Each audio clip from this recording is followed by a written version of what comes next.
Olá, boa tarde. Mais uma vez, galera aí da classe de agrupadas. Pessoal, eu vou passar aqui algumas instruções para vocês, né, sobre a nossa especialidade de aves. É, Hoje eu vou falar um pouquinho sobre o requisito de número 3. Ontem eu passei esse requisito aqui para vocês, né, nós paramos aqui. E hoje nós vamos falar um pouquinho desse requisito aqui, que é o requisito de número 3.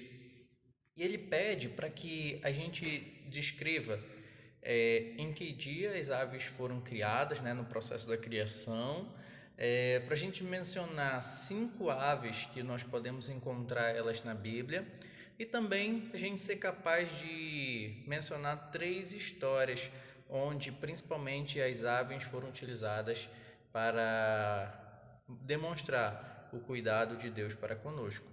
Muito bem, então desse terceiro requisito, a primeira parte, nós podemos encontrar em Gênesis 1, de 20 a 23. Vamos ler. E disse Deus: produzam as águas abundantemente répteis de alma vivente, e voem as aves sobre a face da expansão dos céus. E Deus criou as grandes baleias e todo réptil de alma vivente que as águas abundantemente produziram conforme a sua espécie, e toda a ave de asas conforme a sua espécie. E viu Deus que era bom, e Deus os abençoou, dizendo: frutificai e multiplicai-vos, e enchei as águas nos mares, e as aves se multipliquem na terra. E foi tarde e manhã, o dia quinto.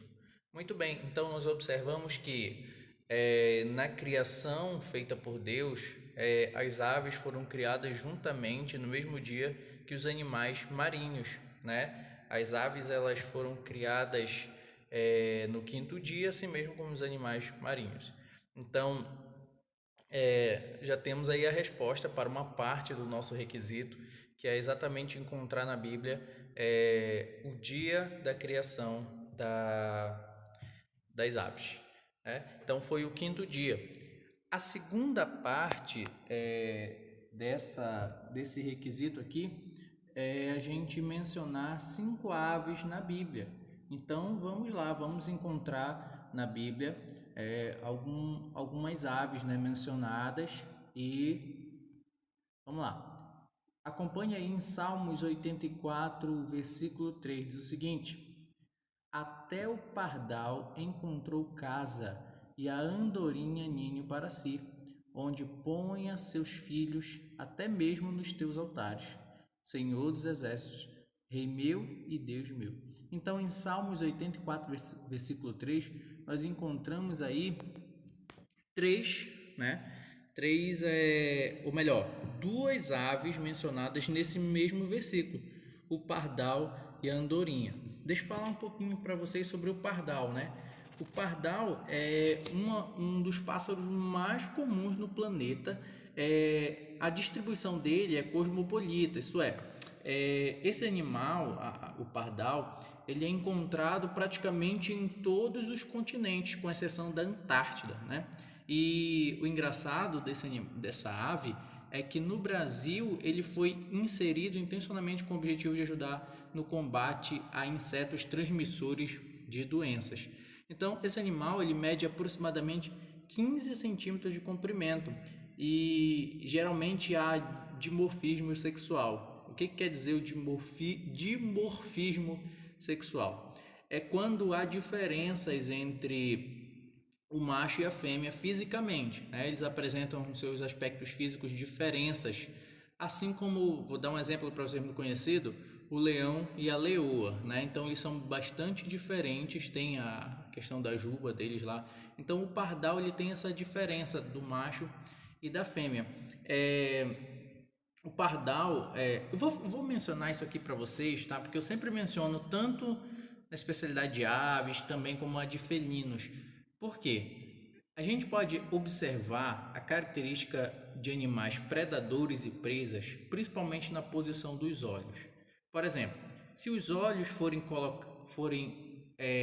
ao lado, por exemplo, como o da galinha, que o olho parece que fica de um lado da cabeça e o olho fica aqui do outro lado. Assim mesmo como vocês podem observar aí no pardal. essa característica é uma característica de animais que são presas, né? Vocês podem observar também o cervo, né? Que sempre aparece em filmes aí. O olho praticamente fica de um lado da cabeça e o outro olho fica do outro lado. Então esses animais, por que os olhos deles são posicionados dessa forma? É justamente para eles terem um campo de visão mais aberto, justamente para eles conseguirem observar os predadores se aproximando.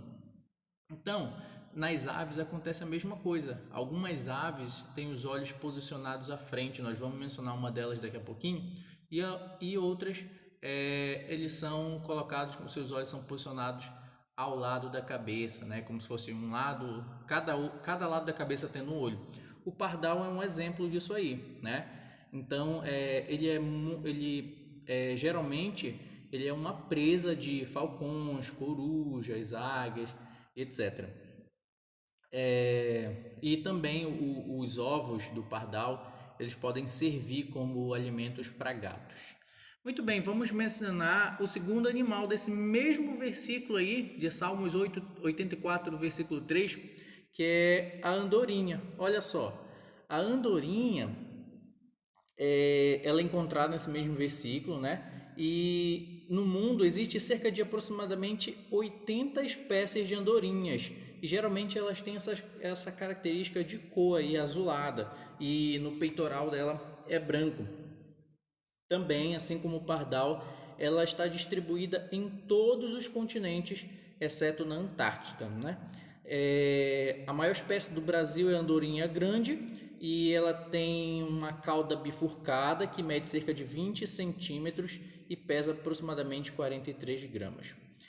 Muito bem, a gente acredita que a gente não, né? Os pesquisadores acreditam que cada cria de andorinha ela necessita aproximadamente 1.500 insetos.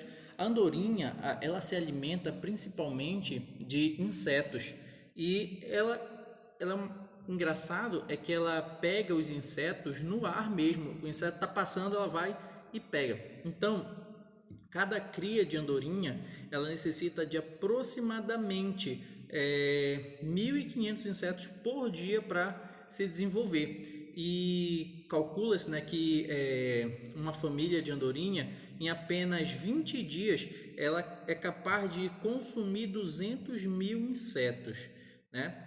E uma coisa importante aí para mencionar sobre as andorinhas é que, principalmente nas lavouras, quando é jogado aqueles inseticidas, né, para matar, claro, as pestes que prejudicam aí as lavouras e plantações, mas esses inseticidas eles acabam matando algumas andorinhas, né, porque elas comem um inseto já envenenado, por consequência elas acabam morrendo. Vamos ver outro texto bíblico que contém outra ave, a cegonha. A cegonha é muito conhecido, né, na literatura e desenhos e tudo mais, como a ave que traz as crianças, né? Nós sabemos que isso não existe, isso é só contos aí que foram repassados aí para as crianças. Então, nós podemos observar em Jeremias 8:7 mencionando não só a cegonha, mas outras aves. Mas nesse versículo nós vamos mencionar só a cegonha, tá? Olha o que diz aí o Jeremias 8:7. Até a cegonha no céu conhece os seus tempos determinados, e a rola, e o grou, e a andorinha, já mencionamos a andorinha, observam o tempo da sua arribação, mas o meu povo não conhece o juízo do Senhor. A cegonha, ela é uma ave que ela tem na sua família cerca de 19 espécies. E essa ave ela é uma ave de médio e grande porte também. Ela é muito parecida com a garça, né, que nós conhecemos aqui. A característica dela é o bico e as pernas compridas também. Uma outra coisa importante é que ela é uma ave, embora ela seja uma ave sociável, né? Ela é uma ave aquática. Isso é, ela vive uma parte também da sua vida na água, claro, não dentro da água, mas na superfície ali, principalmente buscando o seu alimento. Ela se alimenta de insetos, peixes e outros animais vertebrados aquáticos pequenos, claro, né? Então é uma ave aquática e ela também possui uma opa, perdão, aí o negócio foi feio. Uma glândula uropigiana. Esse nome aí foi difícil de pronunciar. Essa glândula aí, ela é responsável por produzir um muco que o animal ele espalha pelo corpo, pelas suas penas, e ele acaba tendo a capacidade ali assim como o barco fica ali flutuando, isso ajuda também a ave a flutuar na água, tá certo? Vamos lá para outro animal, outra ave. Olha só, em Jó 39, versículo 26, diz o seguinte: ou voa o gavião pela sua inteligência e estende as suas asas para o sul. Então, nesse texto é mencionado o gavião. O gavião, ele é uma ave de rapina. As aves de rapina, elas são aves predadoras. Aí eu volto a mencionar para vocês aquilo que eu já havia mencionado da questão da posição dos olhos, né? Se vocês olharem o gavião, talvez essa foto não apareça tanto, mas a posição dos olhos do gavião, bem como da águia, vou mencionar depois para vocês, eles são colocados mais à frente, que são características de aves predadoras, assim como todas as aves de rapina.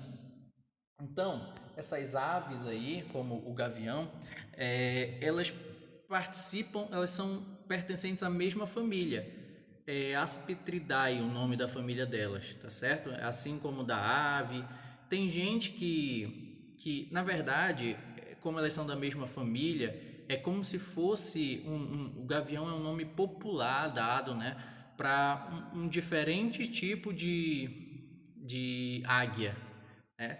Muitos consideram assim, mas dos próprios gaviões existem várias espécies, né, que são presentes aí em todo o mundo. Aqui no Pará é muito comum a gente ver, creio que vocês já devem ter visto, o gavião Gavião Tesoura, a figura que ele apresenta no ar quando está voando fica semelhante a uma tesoura, por isso que o nome dele é assim. Muito bem, uma coisa também importante sobre o gavião real o gavião é que existe o gavião real, né? Que é chamado de árpia. Olha só aí a unidade aqui do nosso clube, né? Temos uma unidade chamada árpia. Então, essa ave ela recebe o nome de gavião real. É um tipo de gavião que é o maior gavião encontrado no Brasil. Ele pode atingir cerca de 105 centímetros de comprimento e pode pesar até 9 quilos. No versículo seguinte lá de Jó 39, agora o versículo 27, menciona a águia. Perdão. Ou se remonta a águia ao teu mandado e põe no alto o seu ninho. A águia é uma figura, uma ave muito imponente. Essa imagem aí descreve muito bem toda a imponência da águia, né? É um dos animais, as aves mais conhecidas e também é uma ave de rapina, uma ave caçadora. Eu não botei a imagem correta, né? Porque essa imagem está de lado, não favorece. Mas a posição dos olhos da águia também eles são colocados à frente. É uma ave que ela é carnívora e ela tem uma grande acuidade visual. Algumas aves conseguem perceber, por exemplo, uma lebre cerca de 3 quilômetros de distância, né? Tem uma acuidade visual muito boa, né? E essa é uma das características principais da águia. E ela também tem alguns tipos de águia diferente, né? Uma das outras. Ela se alimenta principalmente de coelhos, esquilos, cobras, marmotas, enfim, outros animais, roedores também, né? De pequeno porte. É, ela é um animal que ela é carnívora. E também algumas espécies de águia, elas se alimentam de ovos de outros pássaros e também se alimentam de peixes.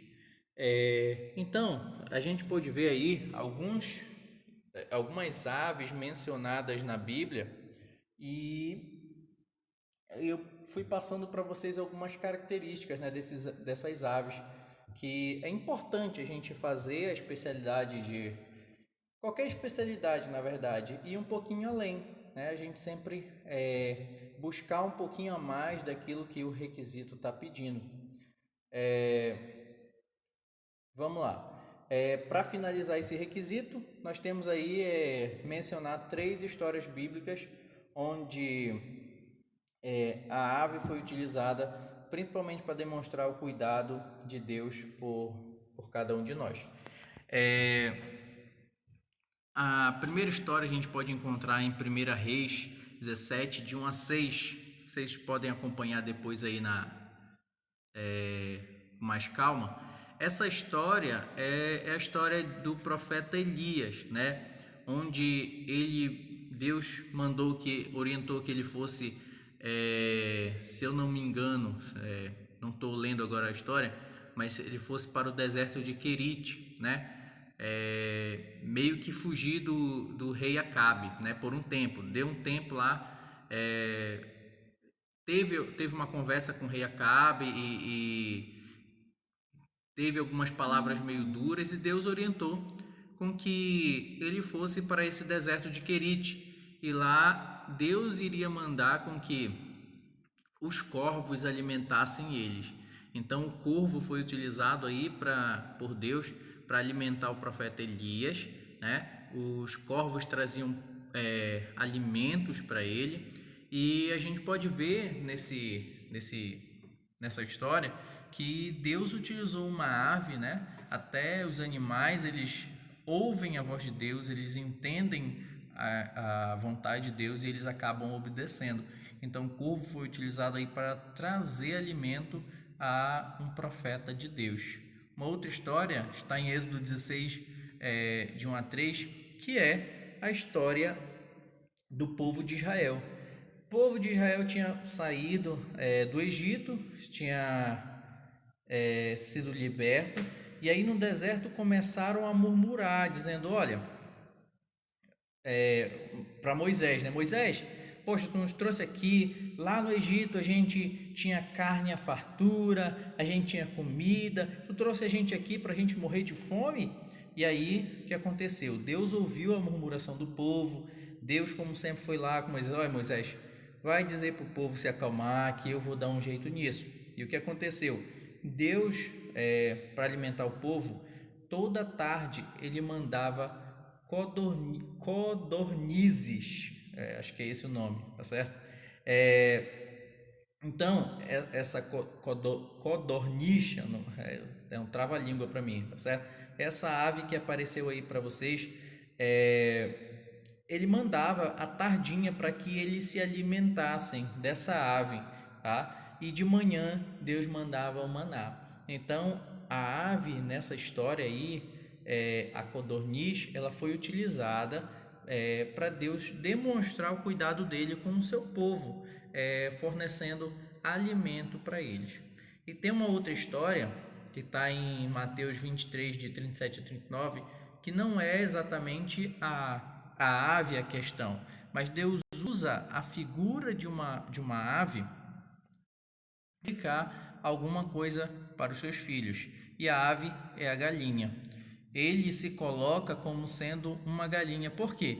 Ele diz assim, ele estava perto da sua morte, e aí ele disse o seguinte: Jerusalém, Jerusalém, Quantas vezes eu quis... Aí ele fala, vocês mataram os profetas que eu enviei, eu tentei várias vezes juntar vocês. Ele menciona, quantas vezes eu tentei, assim como a galinha junta os seus pintinhos, eu tentei reunir todos vocês, mas o que vocês fizeram? Me rejeitaram. Então a figura da galinha é colocada aí como sendo um animal protetor com os seus filhos. E é exatamente o que Deus ele tenta fazer com seus filhos, ele tenta juntar, proteger, mas muitas das vezes a gente acaba rejeitando esse cuidado. Muito bem, gente, chegamos ao fim desse requisito e olha o que daqui para frente vocês estão sozinhos nessa especialidade. De que forma? Nós temos aí, deixa eu olhar aqui, são dois requisitos que eu quero que vocês façam sozinhos. O quarto requisito da especialidade pede para você fazer uma lista de 20 aves que foram observadas pessoalmente, tá certo? Então, o que tu vai fazer? Fazer uma lista de 20 aves que tu observou pessoalmente, tá? Não vale olhar na internet, olhar nada disso, não. Você vai listar 20 aves que tu já viu pessoalmente. Aves mais comuns, né? Galinha, o pombo, tem muito aí nas ruas, né? E, enfim, todas as aves que vocês já viram pessoalmente, tá certo? Então, listem aí, enviem para mim esse requisito, é um requisito prático. E o requisito de número 5 é fazer uma lista de 5 aves que você identificou pelo som ao ar livre. Então, agora são 5 aves apenas, mas que você já identificou elas pelo som. Por exemplo, quando eu fiz essa especialidade, uma das aves que eu coloquei lá foi o tucano. Hoje eu já consigo reconhecer o som do tucano, tá certo? Enfim, tem outras, né? Outras aves aí muito conhecidas. Eu creio que pelo menos 5 vocês já conseguiram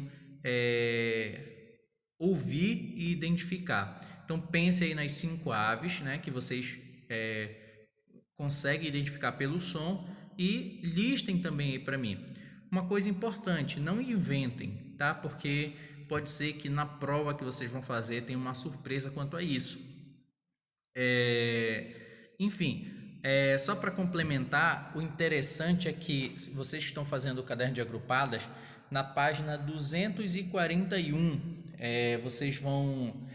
deixa eu voltar logo para o requisito número 7, que é o requisito que diz o seguinte: confeccionar uma coleção com nome popular e científico de 30 aves. Aí você vai colocar imagens ou fotos, onde pelo menos 20 devem ser típicas do seu país. Então, são 3 requisitos práticos que vocês vão fazer aí. Primeiro, fazer uma lista de 20 aves que vocês viram pessoalmente. Segundo, fazer uma lista de 5 aves que vocês conseguiram identificar pelo som dela, certo? E o sétimo e último requisito, o sexto a gente vai falar mais à frente, o sétimo requisito diz o seguinte: fazer uma coleção com o nome popular e científico. Tu vai procurar o nome popular da ave e o nome científico dela também e colocar uma imagem ao lado, tá certo? São 30 aves, onde 20 dessas aves devem ser típicas do país de vocês. Aí sim, na página 241 do caderno de agrupadas tem um requisito lá, diz o seguinte: identificar e descrever 12 aves nativas e 12 árvores nativas. Então, dessa tua coleção, tu já vai pegar 12 aves e cumprir uma parte desse requisito aí da página 241 também. Ou seja, você fazendo essa especialidade de aves já ajuda o cumprimento de um requisito aí do caderno de agrupadas. Tá certo? Amanhã esses requisitos que eu passei hoje para vocês são práticos, vocês vão fazer por conta própria. E amanhã eu vou passar aqui algumas orientações sobre o requisito de número 6, tá certo? Como é que a gente vai fazer? Eu vou dar algumas sugestões para vocês aí. Então a gente se vê amanhã. Não deixem de estudar também, porque apesar de ter essa parte prática, teremos uma provinha aí para complementar a nossa especialidade. É isso, então até amanhã.